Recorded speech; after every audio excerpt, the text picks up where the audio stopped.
নমস্কার বন্ধুরা, আশা করি সকলেই খুব ভালো আছেন। আমিও খুব ভালো আছি।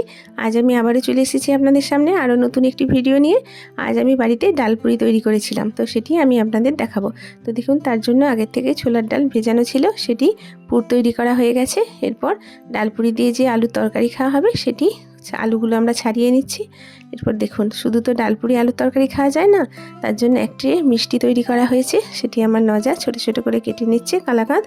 এরপর আমরা সকলে মিলে ডাল পুরিগুলি পুর ভরে নিচ্ছি ছোট ছোট করে লেচি কেটে। এরপর আমি সেগুলি বেলে দিচ্ছি আর আমার নজা ছেঁকে নিচ্ছে।